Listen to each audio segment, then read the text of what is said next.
Assalamualaikum warahmatullahi wabarakatuh. Selamat siang untuk mahasiswa semuanya dan juga selamat siang untuk Ibu Sri Listiani sebagai dosen pengampu dan juga Ibu Siva Pramudita Padilla.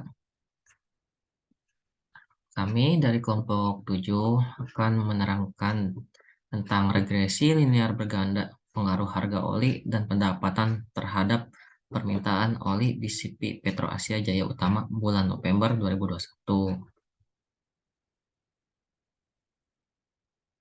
Kelompok kami terdiri dari Syafira Alaina, Sali Devita Ananda, Wilda Nurpatima, dan saya sendiri, Yugi Prima Cipta. Dan jadi dalam penelitian kami ini contoh tempat pengambilan data di gudangnya dan ini sampelnya seperti apa olinya dan pengambilannya itu tanggal 1 sampai tanggal 30 November 2021. Jadi latar belakang penelitiannya itu oligir merupakan komponen penting untuk melumasi bagian rantai kendaraan sehingga usia pakai lifetime rantai lebih lama. Jadi banyaknya jumlah pemilik kendaraan sepeda motor yang harus mengganti oli secara berkala membuat oli semakin laris di pasaran sehingga banyak perusahaan oli yang menjual produknya. Hal tersebut menimbulkan banyak variasi oli yang dapat dipilih oleh konsumen. Jadi oleh karena itu, kelompok kami mengadakan penelitian pengaruh harga oli dan pendapatan terhadap permintaan oli di CP Petro Asia Jaya Utama pada bulan November 2022. Tujuan penelitiannya itu pengaruh harga oli dan pendapatan terhadap permintaan oli di CP Petro Asia Jaya Utama. Yang pertama itu untuk mengetahui pengaruh dari dua variabel harga dan pendapatan terhadap variabel permintaan. Lalu untuk mengetahui tingkat keeratan dari dua variabel harga dan pendapatan terhadap variabel permintaan. Lalu ada juga untuk mengukur berapa baik garis regresi dari dua variabel harga dan pendapatan terhadap variabel permintaan. Jadi ini ya tujuan penelitiannya. Nah, di sini analisis regresi berganda. Pengertiannya itu regresi linear beranda adalah model regresi linear dengan melibatkan lebih dari satu variabel bebas atau prediktor dalam bahasa Inggris istilahnya disebut dengan multiple linear regression. Analisis regresi linear berganda itu adalah hubungan secara linear antara dua atau lebih variabel independen X1, X2, bla bla bla dan sampai X seterusnya total X dengan variabel dependen Y. Maka data yang digunakan biasanya berskala interval atau rasio. Rumusnya seperti ini ya, rumus persamaan regresi berganda Y sama dengan A ditambah B1, X1 ditambah B2, X2 tambah bla bla bla dan seterusnya. Nah, analisis regresi korelasi, analisis uji korelasi. Diketahui rumusnya yaitu yang pertama R, Y, X1 yang sama dengan jumlah X jumlah eh, N-nya itu kan seluruh responden dikali jumlah YX1 dikurangi jumlah Y dikali jumlah X1 dibandingkan lalu diakarkan jumlah responden dikali Y2 dikurangi dalam kurung total Y pangkat 2 lalu ada jumlah responden dikali X1 pangkat 2 kurang jumlah X1 pangkat 2.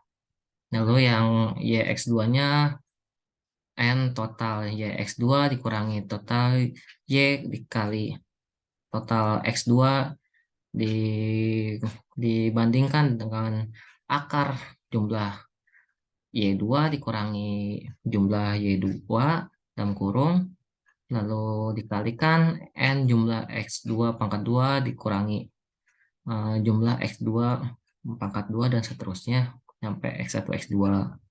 Jadi di sini kita lihatlah uji korelasi merupakan suatu proses untuk melakukan pengujian terhadap variabel bebas dan variabel tidak bebas yang berguna untuk mengetahui bagaimana tingkat keratan hubungan keduanya. Korelasi adalah hal yang dibutuhkan dalam penelitian kuantitatif Tanpa adanya korelasi, maka penelitian akan sulit mengetahui bagaimana hasil dan kesimpulan dari penelitian yang dilakukan. Jadi kalau misalnya minus 0,5 sampai minus 1,0 itu sebutnya kan korelasi lemah sampai dengan korelasi negatif sempurna. Lalu kebalikannya korelasi 0,0 sampai 1,0 itu korelasi positif lemah sampai dengan korelasi positif sempurna. Selanjutnya, analisis uji determinasi. Uji koefisien determinasi R square adalah uji untuk menjelaskan besaran proporsi variasi dari variabel dependen yang dijelaskan oleh variabel independen. Selain itu, uji koefisien determinasi juga bisa digunakan untuk mengukur seberapa baik garis regresi yang kita miliki.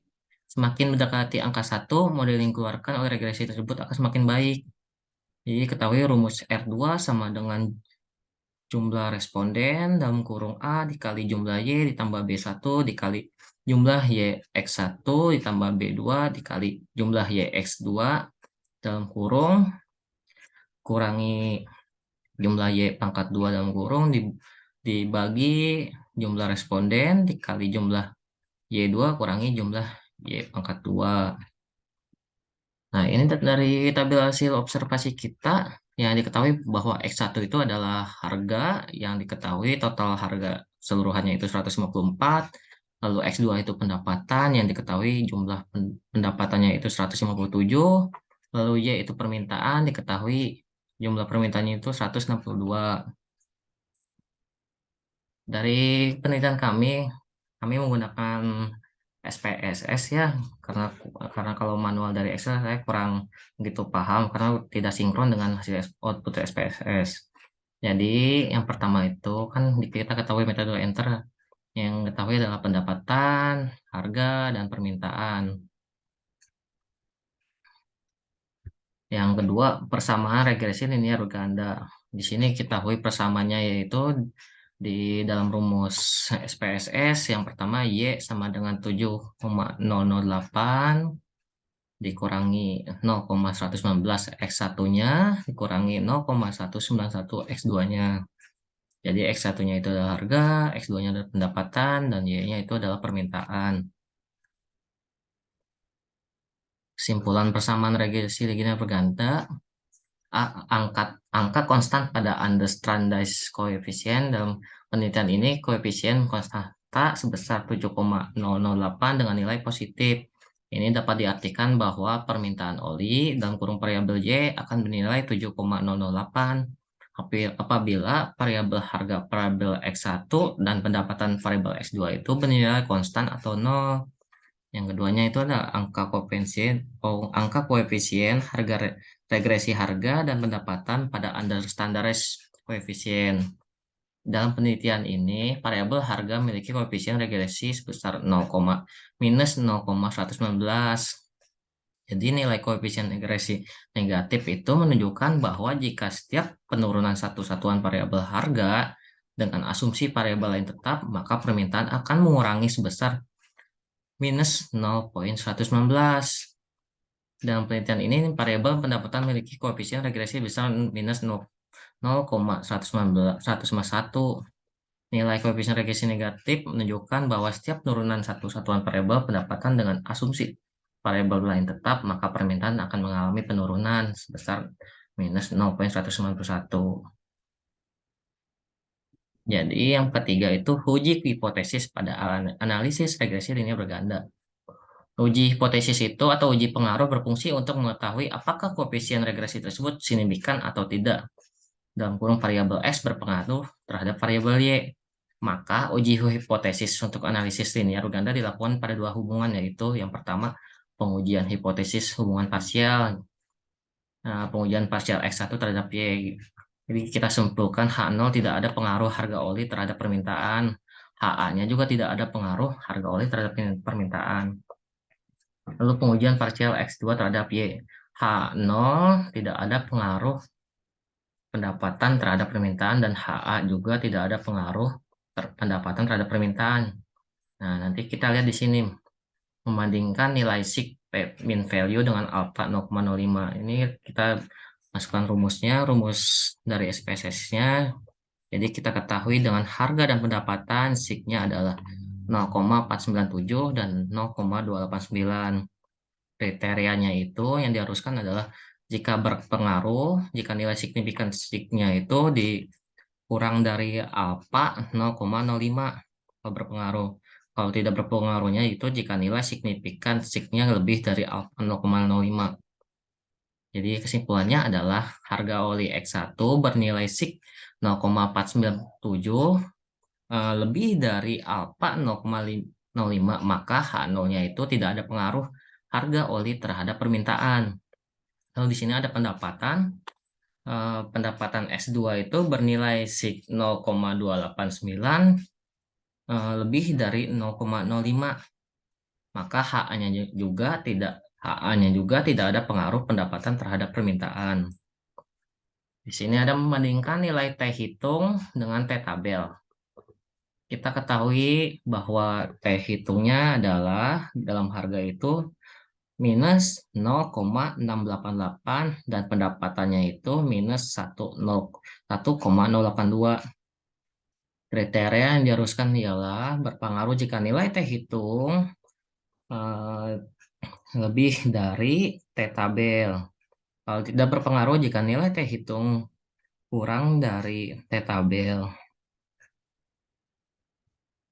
Di sini kita simpulkan dari T tabel tersebut adalah adalah 1,701. Jadi kesimpulannya ialah maka harga oli X1 T hitungnya minus 0,688 yang barusan tadi kita lihat ya. Kurang dari T min tabel 1,701 dinyatakan tidak berpengaruh karena kurang dari T tabel tersebut. Lalu pendapatan X2-nya T hitungnya itu minus 1,082 kurang dari T min tabel yaitu 1,701 dinyatakan tidak berpengaruh juga terhadap pendapatan tersebut. Lalu ada pengujian hipotesis hubungan simultan. Pengujian simultan X1 dan X2 terhadap Y. H0 tidak ada pengaruh harga dan pendapatan terhadap permintaan. HA ada pengaruh dan pendapatan terhadap permintaan. Jadi kita lihat ya. Di sini kita ketahui regression signya 0,487. Diketahuinya juga berpengaruh jika nilai signifikan sig kurang dari alfa 0,05 dianggap berpengaruh kalau misalnya kurang dari alfa. Kalau tidak berpengaruh jika nilai signifikan sig lebih dari alfa 0,05. Hasil dan kesimpulannya seperti ini. Nilai sig-nya kan 0,487 kurang dari alfa 0,05. Jadi berarti variabel harga dan pendapatan tidak mempengaruhi terhadap variabel permintaan oli pada CP Petroasia Jaya Utama di bulan November 2022. Membandingkan nilai F hitungnya dengan F tabel, di sini kita ketahui F hitungnya adalah 0,740. Kriterianya, maaf, kriteria kompetensi uji hipotesis uji F-nya berpengaruh jika F hitung itu lebih dari F tabel. Lebih tidak berpengaruhnya itu jika nilai F hitung kurang dari F hitung kurang dari F tabel. Tahu F hitungnya itu kan 0,740. Di sini kita lihat titik presentasi distribusi F-nya ketahui adalah pakai 0,05 di sini K min satunya jadi 30 responden kurangi 1 sama dengan 29 jadi diketahuinya 4,18 dari T tabelnya. Hasil dan kesimpulannya F hitungnya itu kan yang barusan tadi kita lihat 0,740 kurang dari F tabel 4,18, maka harga dan pendapatan tidak berpengaruh terhadap permintaan oli pada CP Petroasia Jaya Utama di bulan November 2022. Lalu di sini yang keempat, analisis koefisien korelasi.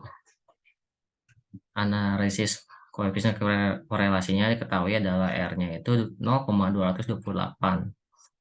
Arah korelasi atau hubungan positif bila kenaikan satu variabel diikuti variabel lain. Jika X naik, maka Y naik. Jika X turun, maka Y turun. Negatif. Kebalikannya, bila kenaikan satu variabel diikuti penurunan, variabel lain X naik, maka Y turun. Jadi kita lihat kesimpulannya, koefisien korelasi ini di atas menunjukkan 0,228 di mana bernilai positif. Maka jika kenaikan satu variabel diikuti variabel lain, jika X naik, maka Y naik. Jika X turun, maka Y turun. Sehingga disimpulkan bahwa arah korelasinya itu positif sebesar 0,228. Jadi di sini ya, di tengah-tengah korelasi positif lemah dan korelasi positif sedang. Jadi kan kurang dari 0,5 disebutnya dengan korelasi positif lemah. Lalu yang kelima, analisis koefisien determinasi. Kita ketahui lagi R square-nya adalah 0,052. Memberikan informasi tentang koefisien determinasi, yakni kontribusi atau sumbangan pengaruh variabel harga oli dan pendapatan secara simultan bersama-sama terhadap permintaan dapat dilihat pada nilai R square R2-nya kan sebesar 0,052 yang terdapat pada tabel model summary. Dari hasil tersebut, output di atas diketahui bahwa nilai R2 itu kan sebesar 0,052. Artinya pengaruh harga variabel X1 dan pendapatan variabel X2 terhadap permintaan variabel Y sebesar 5,2%. Sedangkan sisanya sebesar 94,8%. Permintaan oli dipengaruhi oleh variabel lain yang tidak kami teliti. Kesimpulannya, kita ketahui bahwa untuk regresi linear berganda kami menganalisis pengaruh harga oli dan pendapatan terhadap permintaan oli di CP Petro Asia Jaya Utama bulan November 2021. Pada data tersebut, kami menggunakan 3 variabel, yaitu variabel X1 untuk harga, variabel X2 untuk pendapatan, dan variabel Y-nya untuk permintaan. Dalam penelitian ini, koefisien konstantanya sebesar 7,008 dengan nilai positif. Ini jadi dapat diartikan bahwa permintaan oli variabel Y akan bernilai 7,008 apabila variabel harga variabel X1-nya dan pendapatan variabel X2-nya bernilai konstan atau 0. Lalu berdasarkan hasil di atas, maka hasil regresi berganda yaitu persamaannya Y sama dengan 7,008 dikurangi 0,119 X1 untuk harga dan minus 0,191 X2 untuk pendapatan. Diperoleh nilai sig X1-nya itu 0,497 dan X2-nya 0,289 yang berarti lebih besar kriteria signifikan 0,05. Dengan demikian, model persamaan regresi mendasar berganda berdasarkan data penelitian adalah tidak signifikan. Artinya, model regresi linear berganda tidak mempengaruhi kriteria linearitas berdasarkan kekuatan korelasi atau hubungan R sama dengan 0,228. Arahnya tadi kan kita ketahui positif, kekuatannya korelasi positif lemah. Berdasarkan hasil output yang didapatkan adalah 0,228, maka arahnya positif. Dengan kekuatan korelasinya positif lemah. Dari hasil output di atas diketahui bahwa nilai R2, R square-nya sebesar 0,052, artinya pengaruh harga variabel X1 dan pendapatan X2 terhadap permintaan variabel Y sebesar 5,2%. Sedangkan sisanya sebesar 94,8%. Permintaan oli dipengaruhi oleh variabel lain yang tidak kami teliti. Baik, cukup sekian dari presentasi saya. Mohon maaf jika ada kekurangan, karena yang sempurna itu ada yang di atas, yaitu Tuhan kita. Wabillahi taufiq wal hidayah. Wassalamualaikum warahmatullahi wabarakatuh.